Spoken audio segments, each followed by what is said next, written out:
That'll work. Alrighty. There we go. How's that? That's even better, mate. That's fantastic. Yep. Sweet. G'day, John. Well, I really appreciate you showing me through the SportCopter Factory, and mate, I'm extremely impressed with everything I've seen. It just goes to show that the ideas that I'd formulated about yourself and the way that you approach your work and the technologies and the product that you're putting out there, absolutely spot on. I'm very impressed with what I've seen. Now, gyroplanes are a pretty small niche in the aviation market, although you wouldn't know that looking at what you guys are doing here. This really looks like a full aviation company, working with aerospace technologies. But what exactly drew you into the gyro fraternity in the first place, John? Well, it really wasn't. Actually, a friend of mine's brother owns this company, and we met, of course, and we hit it off right away, and he asked if I wanted a job, so that's kind of how it started. So you hadn't been flying gyro prior to that? No, actually, I'm afraid of flying. It was. And to really get over it, Jim took me in the trainer machine, and that got me hooked. Okay, fantastic. So when you came to the company, did you start off doing what sort of work initially? Well, I was helping him build the rotor blades, and he saw that I took so well to it that he just, over the next year or two, basically handed the whole operation over to me. Right. When we spoke earlier, you were telling me a little bit about your background and the different specialities that you've been involved with that help lend itself to what you're doing here. Could you explain that again to us, Sure. please? So I guess my first real job was in a fiberglass plant where we built big structures, boats, and of course all the components went in a big diesel truck components. And so I got to learn wet layup and mold making and all the tooling that went with that. And so I kind of got bored with that and went to heating, air conditioning, and started out the same way, kind of in the beginner jobs of running piping and small stuff like that, getting really dirty and crawling over dead animals. And then I learned the trade, and over the next couple of years got into doing service work, where I would dissect an entire system to find out what was wrong with it, and that, you learn a lot. I earned my low voltage license and a lot of different certifications that had to do with running gas lines and doing heat pump repair. These are all courses that you take. So, but they're not like a college setting. You basically take the work home and you learn it on your own. And that became a skill in itself where and then of course the internet came out. So not only going to the library, but then being able to look up on the internet all the information that I needed to know, I just taught myself. And then to get the certifications was really easy. Fantastic. And so all of that transfers because you learn plumbing and you learn electrical, but not only that, you analyze an entire system, so you learn to, I don't know how to say it, troubleshoot and find the answers to problems. Yes. And so that kind of transfers into this type of industry. When we walk through the factory, you call it a factory, do you? Not really. It's more like an R&D department at this point. We're going to expand into another building. As you can see in there, we're pretty cramped for room, and it's just grown. I mean, and even since I've been here, it went from walking room to shuffling room. As we've grown, you saw the oven and the paint booth. Those weren't there before, so we had all that area open to put things together, and we just don't have it anymore. So in order to get to the next level of production, we need to have another building. But yeah, this is the factory. The factory, official. Yeah. So you've got your paint room and your oven, but then you had some laboratory equipment and chemical stuff there, which, as you explained, was involved in the processes of the rotor blade manufacture. So making the rotor blades is a bit more complicated than just gluing metal together. The specific process that we use is very complicated in that you need to test the chemicals that are involved in the process to very high precision, otherwise it won't work. And that's kind of the secret, and that's what's proprietary, is making that all work perfectly. And since Jim handed it over to me, I've doubled the output of the system just by doing things a little bit differently and tweaking it, troubleshooting and finding out what exactly needs to be streamlined and then doing that. Recently I put computer controls on the heating systems for both the oven and the process. end of it. Yes. Saying too much. Yes. And what that does is that enables nobody to need to watch the system, where normally it was a electromechanical, you'd have to go check on it. And if you let a whole weekend go by and nobody checking on it, the temperatures could go so far out that it would ruin the whole system, and then of course we need to redo it. So to get around all that, we just added a little bit of new technology, and so now it's better. Just little things like that. Okay. Now, with your rotor blades, can you explain to us the different chord widths and the different sizes that you produce now? We build 7, 8, 8.5, and 9-inch cord, and we can make any size in between. We just never get a specific request for that. And between those cord widths, we can do any length up to 168 inches. And again, that can be in any size, but we generally go in 1-foot increments, which actually works out to 6-inch increments on the blade itself, because there are standard sizes. The 25's a big seller, 27's, and then of course 30's are for RAF Sparrowhawk. I built all the blades for Sparrowhawk, and they were all 8.5 by 30. So it's just standard sizes that we stock anyway. Sure. But each one has a different airfoil, and actually the 7's and the 8's, 8.5's, and 9's fly differently because the spar section is quite a bit different. The geometry lends itself for greater torsional stability, and they don't flex as much in any direction really. So they're a much stiffer blade, and they just fly a lot differently. The 7-inch is great for light machines because they are flap-wise pretty limber, and that makes them fly very smooth and still have good performance. That's what I was going to ask you when you said they all fly a little differently, whether you had a particular blade that was more sporty and one that was more of a cruiser type blade. Yeah, I'd say the 7's are the more sporty. When I was flying the Lightning, the 23's were really great because of the smaller disc. Of course, you can move it around faster, and you get into the bigger chords and it's harder to move the disc around, but you do have a better performance out of the blade. Okay, yeah. Now, I've been on the Rotorcraft Forum, the US Rotorcraft Forum, for quite a few years now, and from that, what I get from you and the threads that you post or the threads that you get involved in is that you have a great love for what you do, and it seems to me, especially now having walked through the factory with you, but also from what you write, that you're a true perfectionist, and I've seen that in the quality of the work there in the factory. The way the stations are all set up, I'm absolutely amazed at what you folks are doing here compared to the rest of the aviation gyro fraternity. One of the things I wanted to ask you, John, was how is the gyroplane activity here at the SportCopter Factory received by the wider aviation community in this area? Well, we've been here for a while, so we actually have our own section of the field that we are allowed to fly ultralights out of, which isn't typically found anywhere. We take the West Taxiway as our runway, and they all respect us, and we respect them.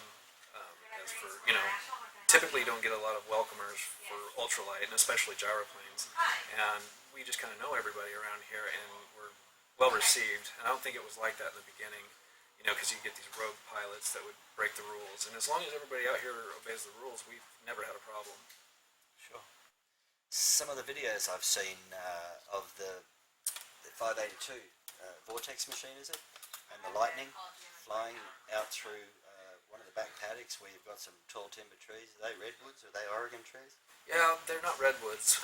They're Douglas fir mostly. Okay. Yeah. Spectacular and beautiful. Yeah. And that the area where you're allowed to do your low level flying? Right. It's a gentleman owns that property and allows us to fly out there. And when Jim has to do an acrobat, to do his acrobatics, he needs a box cleared by the FAA. That's the same area we use. Fantastic. And that's where he practices his loop and roll and stuff for the air shows. Okay. Do you fly any other type of aircraft? No. No. As I mentioned before, I was deathly afraid of flying. In Sure. fact, I told my parents my entire life I wouldn't be flying anything, and I actually flew my first jet only a couple of years ago because I was so afraid of that. Yeah. But since I've been flying gyroplanes, it's been a lot, kind of a realization that things can go wrong, but if done properly, it's perfectly safe. And because I build the blades and I see how the machines are put together and put together most of the components myself, I feel safe in getting in one. It's like our training machine. It suffers a lot of abuse, but we're very diligent about pre-flighting and maintenance. And with those two factors, I feel comfortable. Well, from what I've seen, the machines are very robust. I had access to two of the machines in Tasmania when we held the Nationals in 2009. I know Ian Morecambe and Brett Kingston, and I've seen their machines, and I've seen them both operate over a 4 or 5 day period. And they're a fantastic machine. There's no doubt about that. Have you got any other particular goals within aviation itself, or are you happy with the amount of work and your involvement here, or have you got other goals in other directions you want to head? Well, I started going down the path of CFI and doing that exclusively, but it's just over learning how it's done and watching the CFIs that have come through here to do training just doesn't really appeal to me. Teaching the same thing over and over again just would, to me, be redundant. Once I learn something, I kind of lock it away. And I'm a good teacher, but I don't think it would be something I want to do because it seems like a lot of stress, and I've tried to eliminate a lot of stress in my life. And I'd like to just stay here and see the company grow and help it grow. And so far, I think I've done a good job with that. But I guess the only other thing I am doing is the RC sector. So I've built a quarter scale gyroplane that you saw. Yes. And I'll be promoting that and selling that. That's a beautiful little piece of work. I must get photos of that before I leave. Yeah. What advice would you give someone, John, who wants to fly a machine, especially a SportCopter machine? They come to the factory, they say, hey, I want to fly a gyroplane. How would you guide them into that process? Always start with training. We had a gentleman recently buy a machine, put it together, bring it here, get it inspected, and then just to find out that he really can't fly. He's tried, he has, I think 60 hours. He's flown helicopter or had helicopter training. He just simply can't do it. So my advice would be go out, get training with a good CFI, a reputable CFI, and just see if you can even do it. Everybody loves to fly that I've seen that comes here. They're all excited to do it, but having the capacity to do it is another thing, whether it's physical or mental. If you can't do it, you can't do it, and it makes no sense to go and buy a machine and put it together. Those are the guys I'd like to send to the RC market. Okay, yeah. We talked earlier on about the rotor blades and the manufacture of those. No proprietary information, of course, but you gave me a wonderful insight into what you do here. Some of the major challenges that you face personally, because I know that you put most of your time and effort into these rotor blades, and I understand that you have experimented with different types of profiles. Can you just explain a little bit more about some of the directions you might like to take blade technology in the future, or what you would like to see for the gyro fraternity in particular? Well, the aluminum blades that we build now are great. That's a great staple standby rotor blade, and we will always build them, I see. But, of course, the industry is moving towards composite more and more, and being more predictable in what you can do with them. And so, yeah, we'd like to develop a tapered, twisted, of all various sizes for various machines, and just have that as a staple. Because they can be built lighter and have more performance, that's where we would like to go. But in the meantime, we're doing aluminum blades, and they work just fine. If it isn't broke, don't fix it, kind of a mentality. Sure. But as we get more successful in the business, we have extra funds to appropriate for research and development, then that would be a path that we'll go down, because it requires quite a bit of engineering to make the composites work the way you want them to, and have them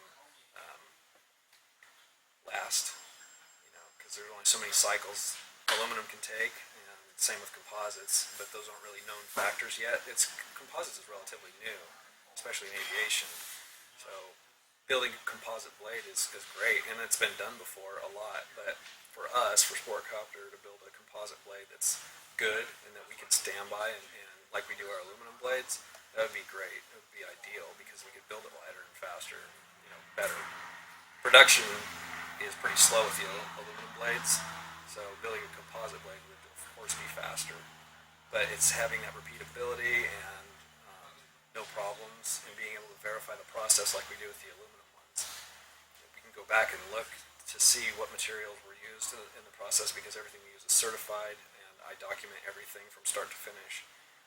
Right now we're working on a hub for the aluminum blades that will basically give them an infinite life, because the blades themselves aren't under any stress. It's the hub area and the rotor head that take all the punishment.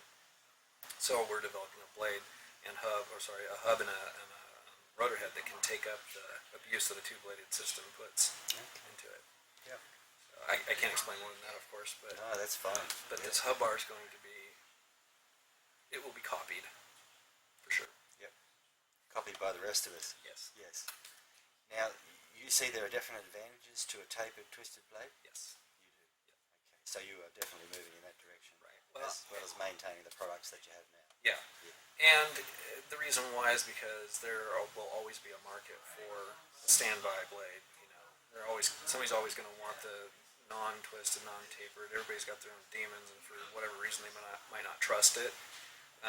But we've done our own testing with tapered rotor blades, and we didn't do it perfectly. This is cut and try stuff, but through our testing we noticed that the blades perform much better with a tapered profile, than the regular square board.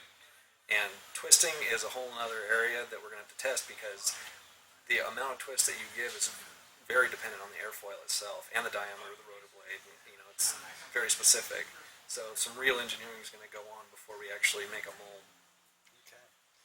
Now, one of the questions, one of the things I discussed with you earlier on was the fact that SportCopter Gyroplanes, most of the models of the SportCopter Gyroplanes don't have a trim spring attached. And can you just explain to us briefly again why that is? Well, the small machines don't need them, and it's because of the geometry that we use. It's because of the rotor system. The minimums and maximums allow us to just fly that way. Now, our big machine, the SC2 that we just finished, actually has trim control in it, and there's better reasons for that than to just make it more comfortable. We can put the stick where we want it, but also we can add autopilot. We can cruise at high speeds without any excess forces on the stick. It's a big machine. It really needs the trim. Now you're talking about fore aft, but we also have side-to-side trim. So if the machine's listing one direction or the other, we can trim that out, and you can literally fly the thing not touching the controls. And that's hard for a lot of people to say, because even if you have a trim spring or whatever, variations in flight will cause it to, pitch and de-pitch and start working. And we've pretty much eliminated all of that out. We don't have any stick shake, and we're cruising at 100 plus miles an hour.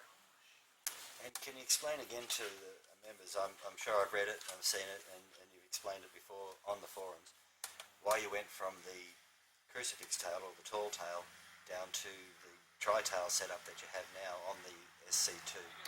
Okay. This is obvious to a lot of people in engineering and aerodynamic engineers. We didn't think we were going to fly fast enough, especially with Subaru power, for this to be a problem. But what happens is the air blowing past the cabin basically blinds the tail out. So there's no air to make the tail effective, the cruciform tail. And what happens is the machine starts to hunt at higher speeds. So as we're getting to 80 mile an hour plus, the machine started hunting around. The RAFs and Sparrowhawks can get away with it because their cabins are so small, but we built this thing for big people. So it's 49, almost 50 inches inside wide and really tall. And so it blinds the tail a lot. Also, when you chop the power, you get this wall of air behind you that pushes you and causes the machine to kind of get a little squirrely, and not having any kind of effective horizontal stabilizer or rudder or vertical will make the machine unstable, and it's quite dangerous. So by moving the horizontal down into clean air, we can fly in all modes with power on or off, and it doesn't matter because it's always being fed clean air. And the three rudders just make it extremely maneuverable, and the one being in the prop makes it effective under power, and then the two outside of the body make it effective with no power and at all speeds. And each of those vertical fins, do they have a rudder on them, or Yes. they do? Yeah, we're thinking about eliminating the outer ones on a lighter machine, because we can make the SC2 a lot lighter and put a smaller power plant on it. But right now we just go with the triple because it's so effective and it doesn't hinder performance components at all. And since you already have the vertical there, it just made sense to put a rudder on each one. We could make them smaller, but by eliminating the outboard rudders and all the the components that go with it, we can make it cheaper and lighter. Okay. And now, just for our Australian viewers, Ian Morecambe, fantastic bloke. He's now involved with you folks. He's the Australian distributor. He approached you guys about making a machine for the mustering application in Australia. A lot of the cattle station owners, rather than get heli muster in and pay big bucks for helicopters, they muster in gyroplanes. And I see your mustering machine out there. It's fantastic. Can you tell us a little bit about that, what changes you've made, and how you're working with Ian and how that process is going for you? Yeah, Ian's been really great in not only promoting us, but selling the machines and helping us develop the machine, telling us exactly what are the needs, and that's how we do things around here. Really, is somebody has a need and we fill it. And he came to us with exact requirements and said, "Hey, can you guys do this?" And we did, and we did a really good job with it. We're hoping to expand that and go into different engine platforms because the Rotax 912 is quite expensive. But having the suspension on there and going through the pains of R&D with that was well worth it, And Ian's been great in that also.